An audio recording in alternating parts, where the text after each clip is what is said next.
Au sud de la frontière américaine, les agents de la DEA se livrent à un jeu du chat et de la souris excessivement dangereux.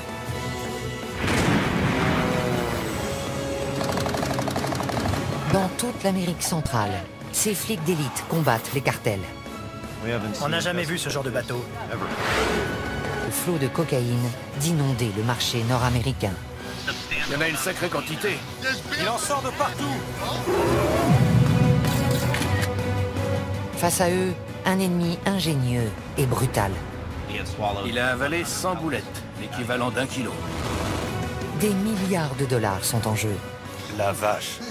Ça fait un paquet de blé. Allez-y, nettoyez le secteur. Bon sang. Découvrez les coulisses d'une guerre dont tout le monde a entendu parler, Et voilà. mais dont peu connaissent la réalité. Vous ne nous dites pas la vérité. C'est lui avec le bébé. Nom de Dieu. Oh, bon sang.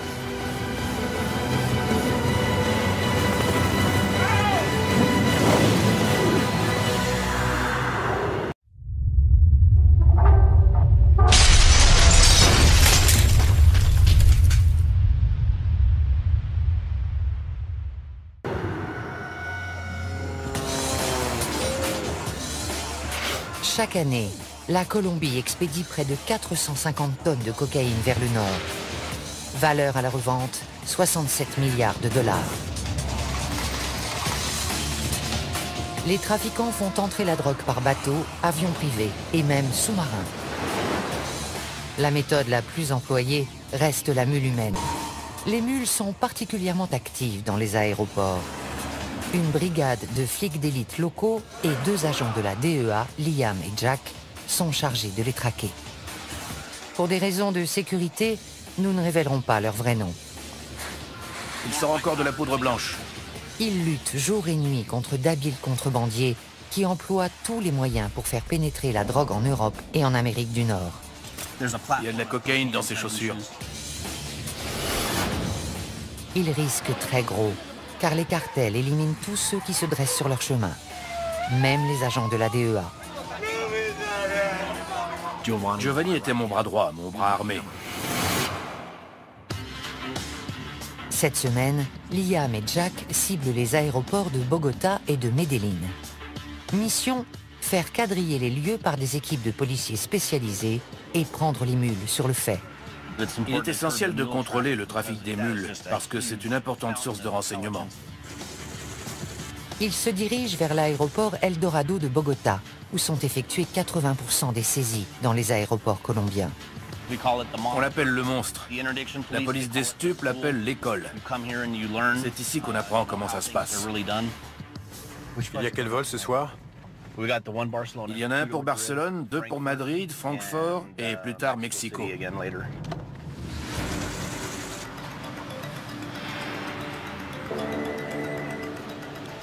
Allô? Ok, t'es où?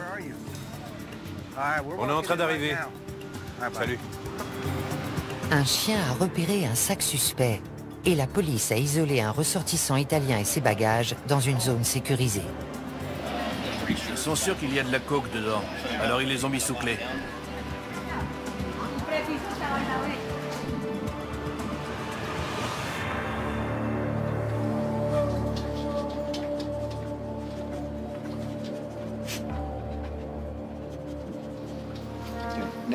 Ils vont fouiller. D'où il vient? Il est italien. Il allait où? Il allait à... Parmi les vêtements, il découvre un objet que Liam a déjà vu dans les bagages des mules. On tombe très souvent sur des médailles religieuses. Lui, il a une croix. Ils pensent qu'ils vont échapper à la... Mais c'est curieux. C'est pas le genre de choses qu'on jette au fond d'une valise.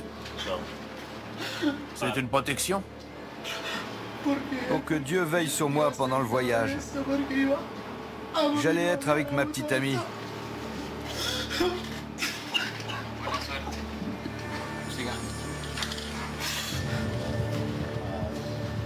La veste n'est pas normale à la palpation. Il y a quelque chose de lourd dans la doublure. Il perce le tissu pour récupérer la substance et la passer dans ce test de détection positif à la cocaïne. Dans ce cas, le jeune Italien sera arrêté et passera les 3 prochaines années dans une prison colombienne. Voilà. Test positif à la cocaïne. Positif.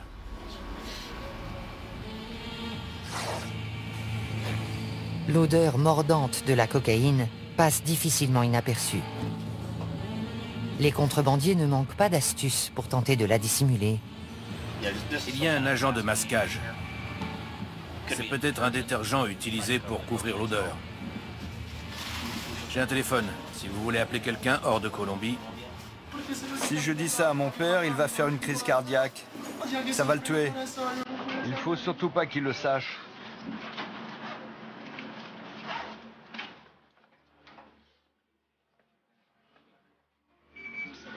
Je suis arrivé en Colombie le mois dernier avec ma petite amie. Elle est enceinte.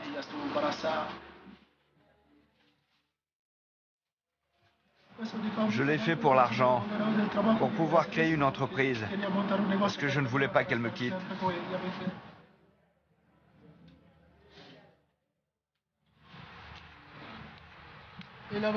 C'est elle qui avait organisé cette folie. Elle voulait qu'on passe notre vie ensemble. La tendance est aux ressortissants étrangers en Colombie. Ils se mettent avec des Colombiennes et elles les poussent à faire de la contrebande de drogue. Je ne sais pas pourquoi, mais ils acceptent. Ils plongent tête baissée. J'ai perdu la tête. On peut perdre la tête pour une femme. Moi, je l'ai perdue pour elle. Il y a une seule femme qui vaut que tu perdes la tête. C'est ta mère.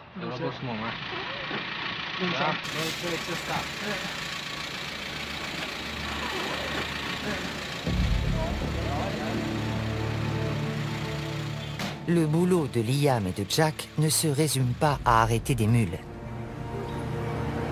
Leur objectif principal est de les suivre jusqu'à la source. Au revoir. La mule est tout en bas de la pyramide. Au-dessus, il y a le recruteur. Du recruteur, on peut remonter à l'emballeur. Il y a les expéditeurs colombiens et il y a un destinataire. Et puis il y a le boss. On essaie de démanteler toute la chaîne. Près de l'aéroport de Medellín, les trafiquants nous ont accordé le rare privilège de pénétrer dans leur monde. Ces gens sont ceux que Liam souhaite coffrer à tout prix. Cet homme, que nous appellerons Carlos, est un spécialiste, un emballeur dans le jargon du narcotrafic. On ouvre le lecteur de DVD, il y a plein de à l'intérieur. Je peux mettre quelque chose ici, ici et ici. Il est fier de son travail, mais il le fait rarement en public. Regardez. On dirait un câble de DVD tout à fait normal. Cette activité peut lui rapporter jusqu'à 11 000 $ par mois. Je gagne beaucoup plus que n'importe quel salarié. Je gagne en un mois ce qu'une personne normale gagne en un an. Carlos ne pourra jamais quitter le cartel, même s'il le souhaitait. Il en sait beaucoup trop. Tu bosses ou t'es mort. Il n'y a que 2 options. Tu les connais, tu sais comment ils travaillent, comment ils expédient la drogue. Ce serait très difficile de les lâcher. Tu fais ton boulot et tu la fermes, c'est mieux.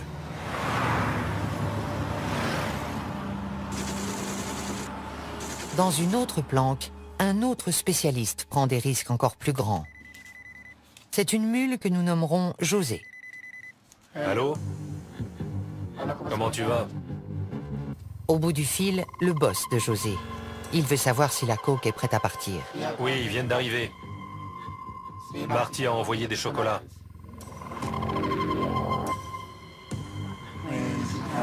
Pour pouvoir survivre, je transporte de la drogue. Je la transporte par avion, dans mon jean.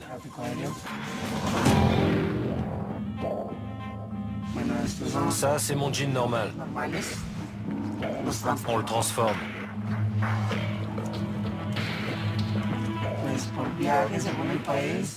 Je gagne entre 8 000 et 9 000 $ par voyage. J'ai toujours peur. Je regarde tout le temps dans mon dos.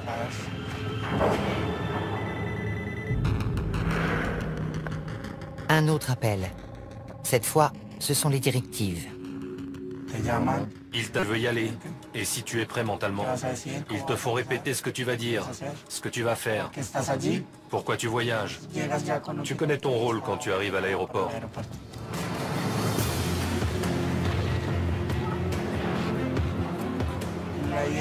Le but, j'essaye de beaucoup parler avec les préposés qui s'occupent de moi, parce qu'ils observent ton attitude et ta personnalité.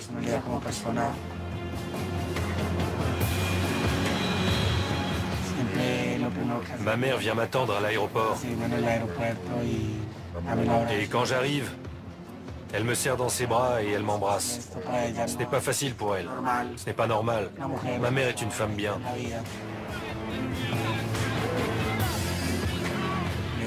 Je risque de me faire arrêter à l'étranger et de prendre 30 à 35 ans de prison. Ça vaut le coup. C'est nécessaire.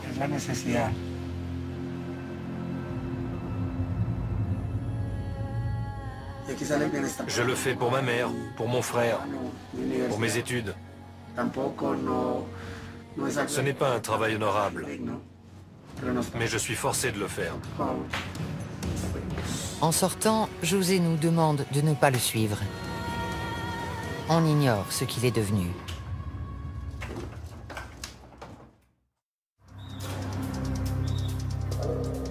Au terminal de fret de l'aéroport de Bogota, les agents de la DEA et leurs collègues colombiens viennent de découvrir de la cocaïne dissimulée dans un colis d'aspect anodin. L'imagination n'a pas de limite. Ce paquet était expédié en Angleterre. C'est un livre pour enfants. À première vue, il a l'air normal. Mais il dit qu'on a dissimulé de la cocaïne dans la couverture. Vous voyez, à l'intérieur de cet os, ça vire au bleu. C'est de la cocaïne. Intéressant. De la cocaïne cachée dans ses paires de sandales. De la cocaïne dans les poignées de ses instruments dentaires. Les hommes de la brigade des stupes colombienne sont les meilleurs du monde. J'ai commencé à travailler avec eux à mon arrivée et j'ai vu des choses hallucinantes. Je me demandais comment ils faisaient pour découvrir tout ça. Je crois qu'on nous en apporte un autre.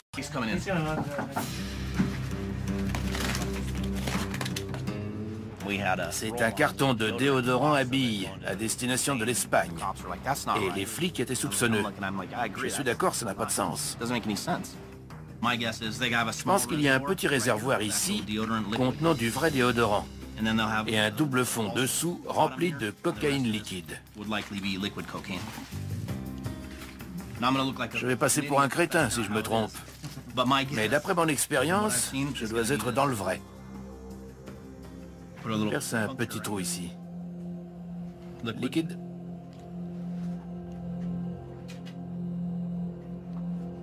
Négatif. Si ce flacon contient de la cocaïne, elle a été très habilement dissimulée. Je le presse, rien ne sort.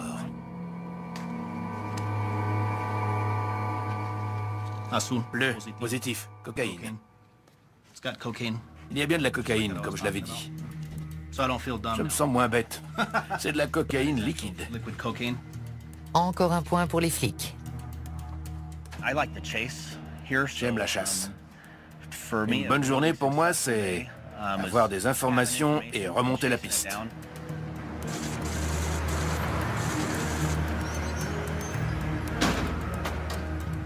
Dans l'après-midi, les hommes contrôlent des manifestes d'expédition. Ils cherchent des informations qui leur permettraient de remonter la chaîne jusqu'au chef de réseau. Il y a environ 3,5 tonnes de fret. Il suffirait d'un indice pour nous aiguiller. Ça part au Costa Rica. Il y a un nom et des numéros de téléphone. Je vais tout rentrer dans la base de données. À l'étage des départs, les policiers cherchent d'autres mules voyageant sur le vol de Madrid. Plusieurs indices nous mettent sur la voie. En général, quelqu'un qui a avalé de la drogue est très pâle. Il est mal à l'aise, il transpire. Il peut même avoir une petite croûte blanche sur les lèvres. Ceux qui s'en font une ceinture restent loin des autres. Les passagers qui montrent ces signes révélateurs ou qui paraissent simplement nerveux passent dans ce scanner corporel de dernière génération. C'est un appareil à rayons X qui radiographie les organes internes pour voir si la personne a avalé des capsules d'héroïne ou de cocaïne. Un Italien traverse le portique sans problème. Mais l'aspect de ses chaussures alerte les policiers. On a interpellé un passager italien. Veuillez retirer vos chaussures, monsieur. On va pratiquer les premiers tests pour voir s'il y a de la cocaïne ou de l'héroïne dans ses chaussures. C'est positif à la cocaïne. Bleu. Bilan du vol de Madrid, une seule mule. Mais ce n'est que la première arrestation d'une soirée qui va se révéler trépidante.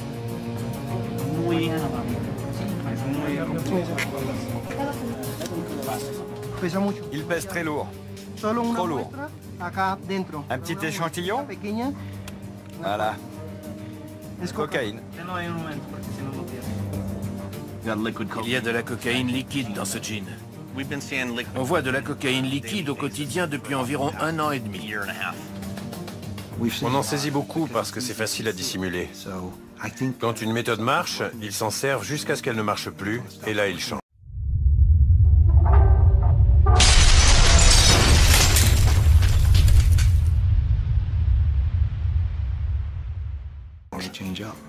Parmi les nouvelles techniques, les vêtements imbibés de coke liquide. Il les trempe dedans, comme pour faire la couleur qui ressort est caractéristique de la cocaïne. Arrivés à destination, les vêtements subissent un traitement à l'alcool pour extraire la drogue. Ensuite, un passage au micro-ondes transforme le liquide en poudre prête à la revente.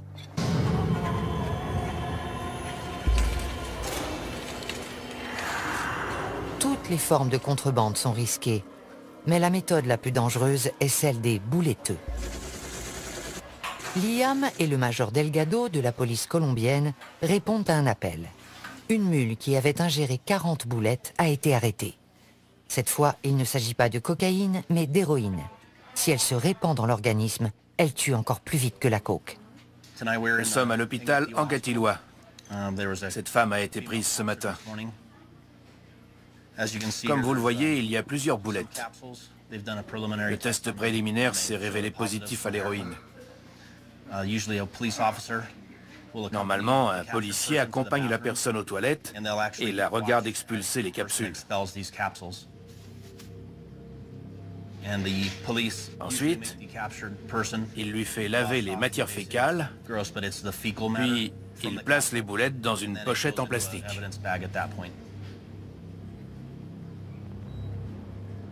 La femme dit qu'elle a avalé 40 capsules. Jusqu'à présent, elle en a expulsé 36. Il en reste 4.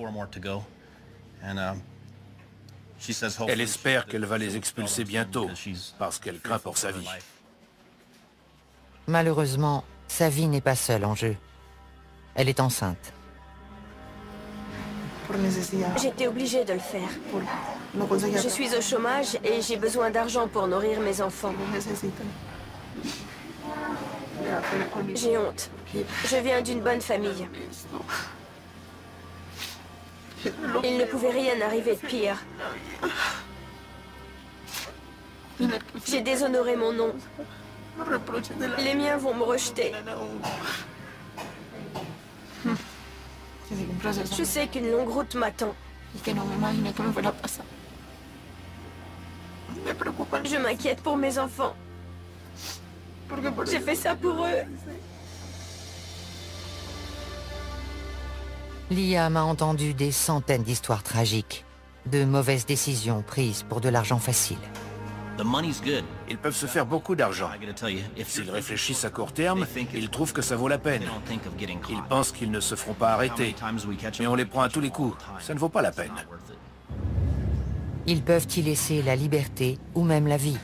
Mais pour ceux qui les emploient, les bouletteux ne valent que le produit qu'ils transportent. Pour préparer la cocaïne à être ingérée, elle doit être emballée dans des capsules de préservatifs.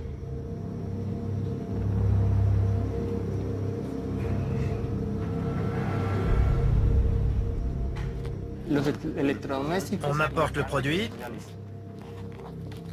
on me dit emballe-le et c'est tout.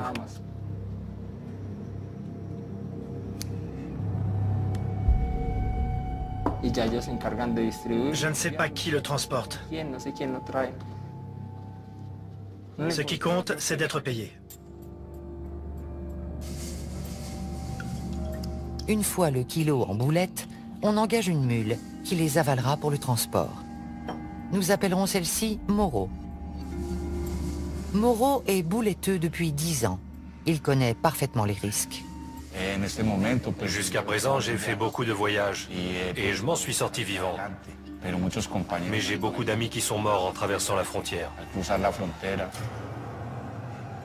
L'huile permet aux boulettes de passer plus facilement.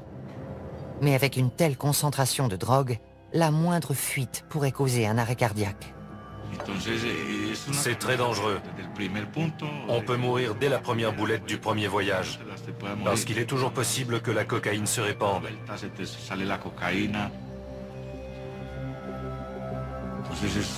C'est le métier de la mort. Quand on part, on ne sait jamais si on va arriver en vie. Ça me terrifie. Vraiment. Les horreurs du narcotrafic ne se limitent pas aux mules. On compte aussi d'innombrables victimes parmi la population et la police colombienne. Une réalité qui frappe Liam et Jack de plein fouet. Ils viennent d'apprendre qu'un de leurs plus proches collègues a été assassiné au cours d'une rencontre avec un informateur à Medellín. Il s'appelait Giovanni. J'étais très proche de lui, c'est dur.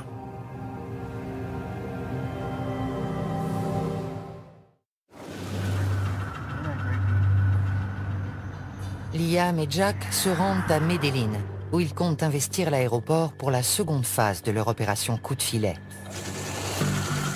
L'objectif de ce voyage dépasse le strict cadre de l'arrestation de mules. Ils veulent trouver les assassins de Giovanni. Je vais à Medellín pour des raisons personnelles. Un de mes meilleurs amis a été tué.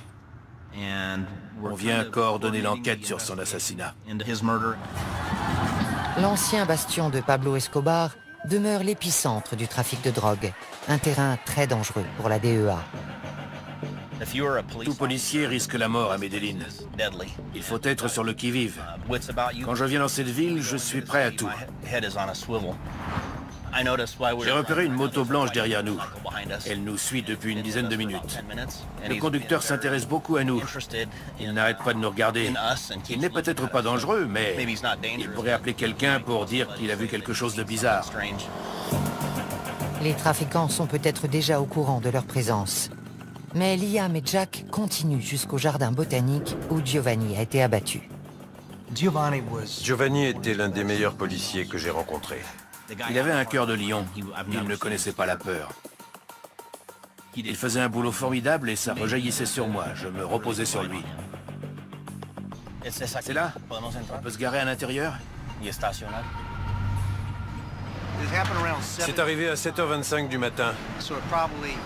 Il devait y avoir autant de monde que maintenant.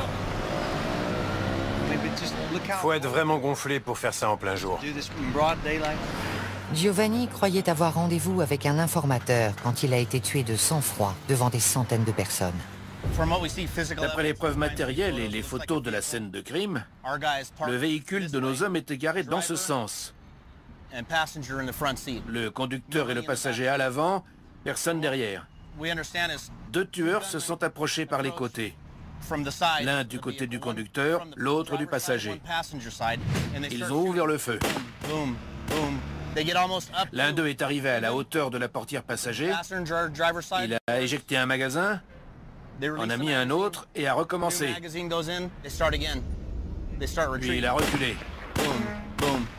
Et ils se sont enfuis. Ils étaient entraînés. Ils avaient une expérience militaire vu la façon dont ils se sont approchés du véhicule et dont ils tenaient leur arme. Ils la tenaient pas comme des gangsters. C'était pas leur premier assassinat. Ils vont ratisser le quartier en quête de renseignements.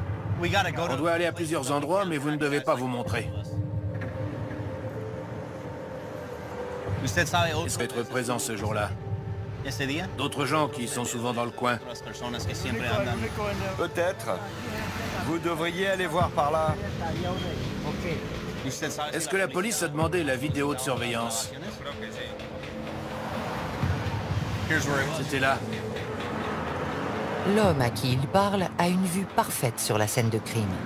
Mais il prenait sa douche au moment clé.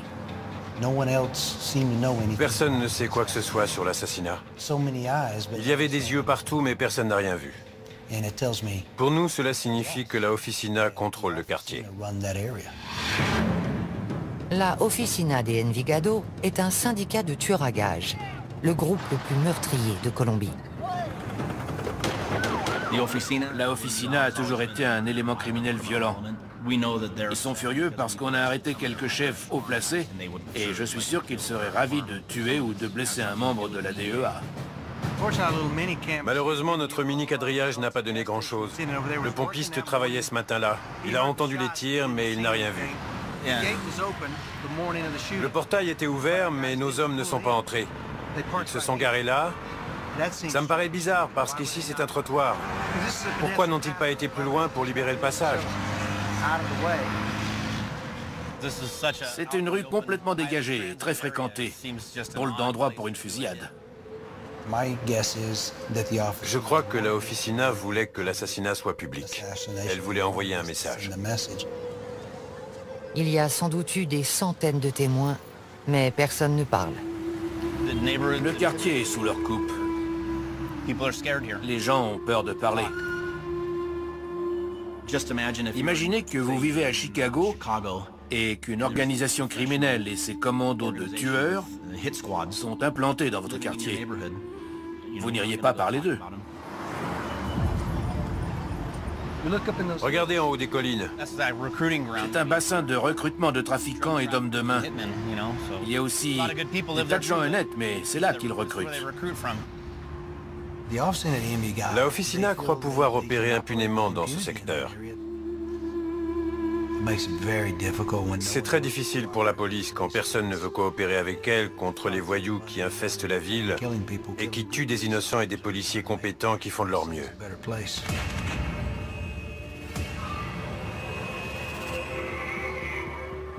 Caché dans ces collines, un tueur à la solde d'un cartel a accepté de nous confier sa vision de la guerre en cours. Il se prépare pour son prochain contrat, qui ne lui rapportera que 400 $. J'avais 16 ans quand j'ai commencé. J'ai grandi dans un quartier où il était courant de tomber sur un cadavre dès qu'on sortait de chez soi le matin.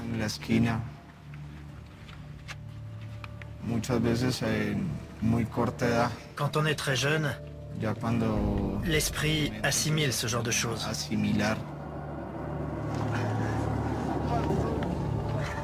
Ce n'est pas une excuse. Venir d'un quartier défavorisé n'autorise pas à tuer. Comment peuvent-ils faire ça à d'autres êtres humains? Je ne comprends pas. Quand on tue quelqu'un, on n'a ni dignité, ni mort.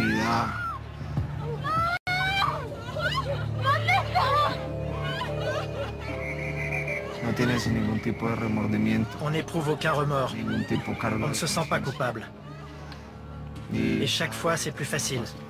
On devient plus impitoyable.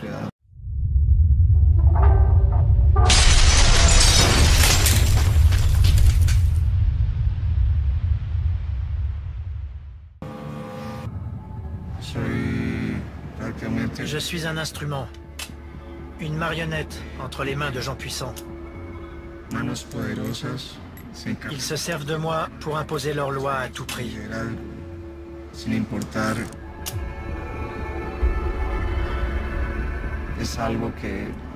C'est quelque chose qu'on a dans le sang. Comme un fil dans un tissu. Quand on commence à tirer dessus, on ne s'arrête plus. Il n'y a pas de compassion.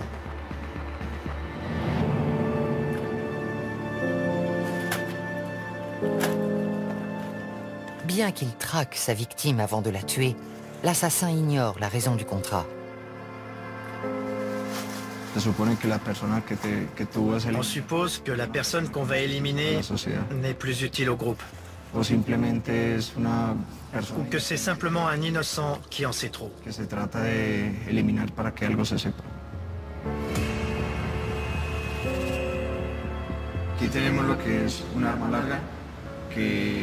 Ce fusil sert pour les boulots où on doit percer des gilets pare-balles. Avec le pistolet, on tire, puis on le cache.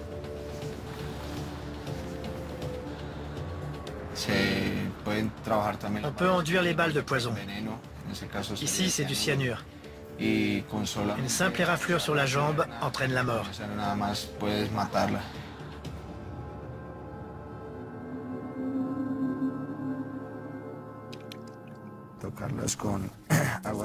On lave les balles à l'eau bénite et on récite la prière de l'assassin. Que la divine fortune guide ces balles sacrées pour qu'elles donnent la mort sans faillir. Que cette mort soit sans violence, que la victime ne souffre pas. Amen. Des tueurs à gages qui disent des prières et qui se signent, pour moi, c'est de l'hypocrisie. Dire une prière pour aller tuer quelqu'un qui a des enfants, ça me fait penser à une brute. Seule une brute est capable de faire ça pour se rassurer. Avant de partir, le tueur dit aussi une prière pour lui-même. Pour la défense de mon âme et de mon corps. S'il y a des yeux, qu'ils ne me voient pas. S'il y a des mains, qu'elles ne me touchent pas.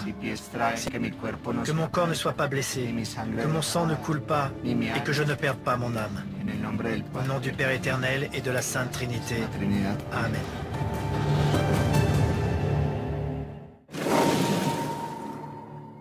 L'opération Coup de filet se poursuit toute la semaine à l'aéroport de Medellín. Une suspecte est dirigée vers le scanner corporel. Les rayons X montrent des images très bizarres, de taille et de forme identiques. Ce n'est pas normal pour des organes internes. C'est la première fois que je vois ça et j'ai vu des milliers de scans corporels. On dirait des entrailles d'extraterrestres. C'est très étrange. 1 heure plus tard, Liam et Jack se rendent aux urgences pour prendre des nouvelles de la jeune femme, dont la vie est en danger.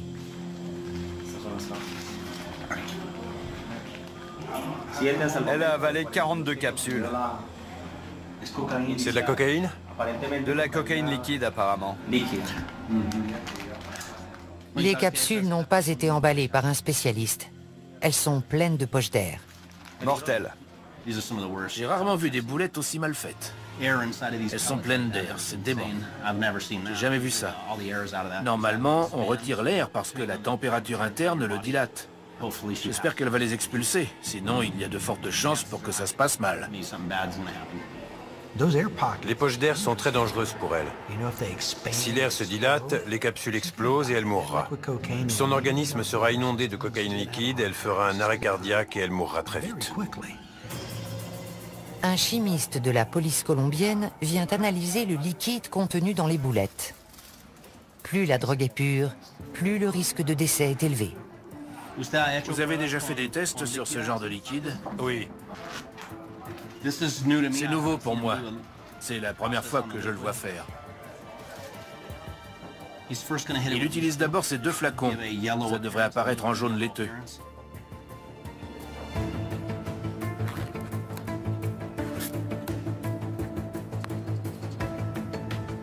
Chaque boulette contient 20 millilitres.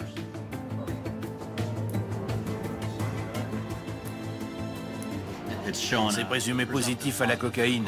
La couleur est devenue d'un jaune laiteux. Pour lever les derniers doutes, il pratique un autre test. Si la solution vire au bleu, la présence de cocaïne sera prouvée. Réaction positive au chlorhydrate de cocaïne. Soudain, la bouletteuse se tord de douleur. Tu ne te sens pas bien? Pas bien du tout. On t'a donné un laxatif? Oui, Tu as mal? j'ai très mal au ventre. Liam veut savoir pourquoi elle a fait ça. À cause du stress et du manque d'argent. Tout le monde fait des erreurs. Les plus démunis font des proies faciles pour les recruteurs de mules. Les gens qui l'ont engagée lui ont donné des capsules à avaler. Ils se fichent bien d'elle, ce qui compte c'est l'argent. La vie humaine n'a aucune valeur.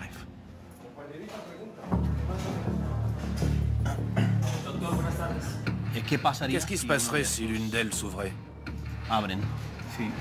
Il faudrait pratiquer une opération à haut risque. Je vois. Vous pensez qu'elle va les garder longtemps dans l'estomac? Non. Plusieurs jours, ce serait extrêmement dangereux. Si c'est quelques heures, les chances de survie sont meilleures. Le médecin est inquiet. Il va peut-être devoir opérer la jeune femme pour extraire les capsules sur le point d'exploser. Mais si ça dure plus de 48 heures, je devrais intervenir? Sans doute.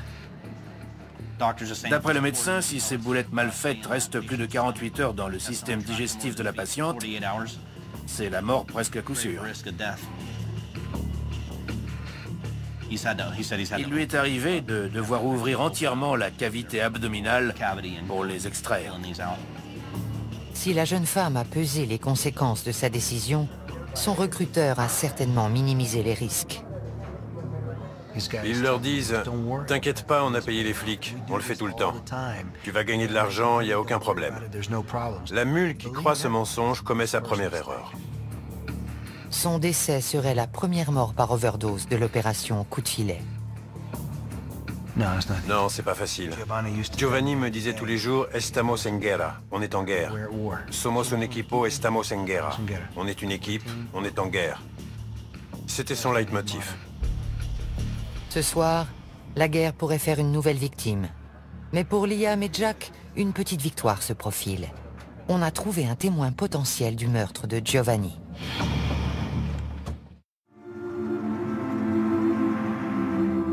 Avant d'entamer une journée chargée, les deux agents passent prendre des nouvelles de la jeune bouletteuse. On fait juste un saut à l'hôpital pour voir comment elle va.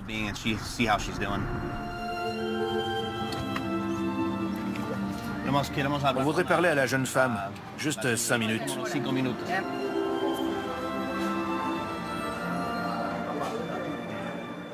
Je crois qu'elle est aux toilettes. Elle a expulsé la dernière? La dernière est passée. Le lendemain, quand je l'ai vue, j'ai été étonné qu'elle ait passé la nuit.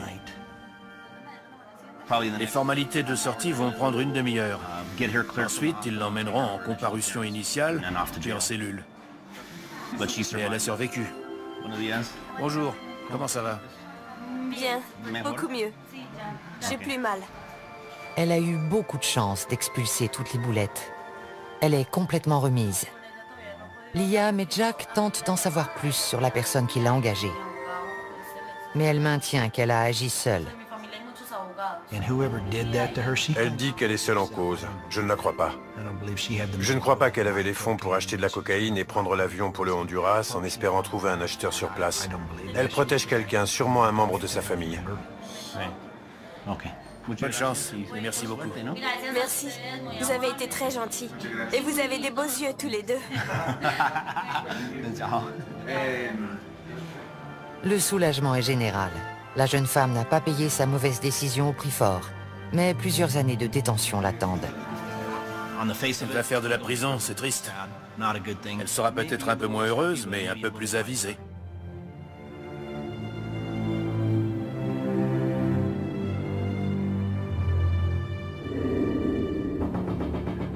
Dans l'après-midi, Liam et Jack apprennent qu'un coup de fil important a été intercepté. Ils pensent qu'il provient de l'un des organisateurs de l'assassinat de Giovanni. Il flippe complètement au téléphone. Il dit qu'on lui a tiré dessus. Ils se rendent à l'hôpital où l'homme est soigné. Pour Liam, on a voulu l'abattre à cause de ce qu'il sait. On va lui mettre les points sur les i. Tu sais que tu seras mort très bientôt. Si tu veux t'en sortir, on est là pour t'aider. La coopération de cet homme pourrait marquer un tournant décisif dans l'enquête. Franco, on va à l'hôpital. J'espère que cet individu va faire une déposition et identifier les gens qui ont tué Giovanni. On arrive à l'hôpital. On ne peut pas vous emmener, c'est trop important.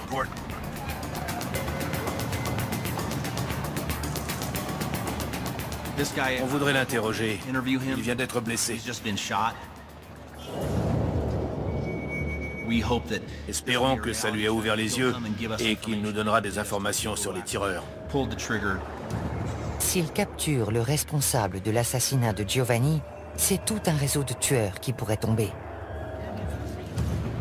Ils ressortent une trentaine de minutes plus tard, plus tôt que prévu.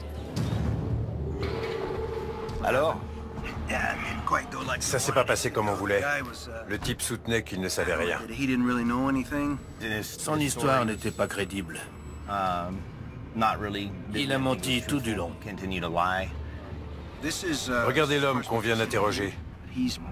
Il est couvert de sang, des pieds à la tête. Il a nié tout en bloc. Il n'a montré aucun remords pour ce qui est arrivé à nos flics. Aucune volonté de nous aider. Et il ne craint absolument pas pour sa vie. L'individu redoute bien davantage les assassins de la Officina que d'être incarcéré par la DEA. À cause de son silence, l'enquête piétine.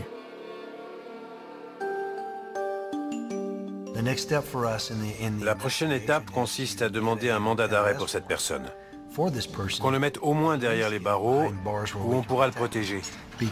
Car il est notre suspect principal, mais aussi notre témoin principal. On emploie toutes les méthodes d'investigation possibles. C'est ma façon de lui rendre hommage. J'essaye de résoudre l'affaire et je reste en contact avec sa veuve. C'est important. Il aurait fait pareil pour moi. On n'enquêtait pas sur la Officina de Envigado, mais maintenant on les a dans le collimateur. On n'oubliera pas, on ne laissera pas passer.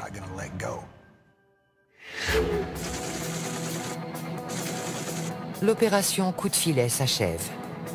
Ce soir, Liam et Jack donnent une conférence de presse sur une saisie d'une importance considérable. 30 kilos de cocaïne liquide.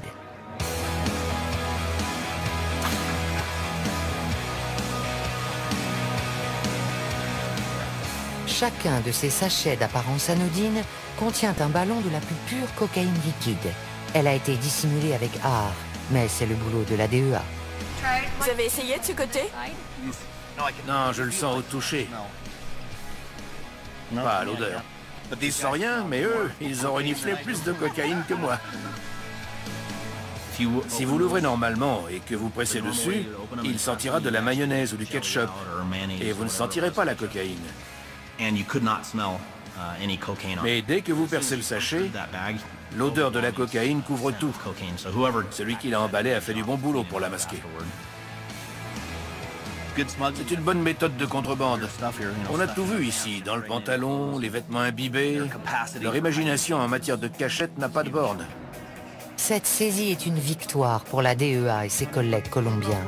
Et alors même qu'ils se réjouissent, les trafiquants échafaudent de nouveaux plans et expédient des tonnes de drogue vers l'Amérique du Nord. On nous demande si ça vaut la peine, si on change quelque chose. Il n'y a pas de doute, on est efficace. La présence de la DEA en Colombie a réduit le trafic de drogue. Depuis mon arrivée, la sécurité publique s'est améliorée. L'économie et la population s'en trouvent mieux. Soldats dans une guerre d'une violence inouïe, confrontés à la puissance de milliards de dollars, Liam et Jack poursuivent le combat.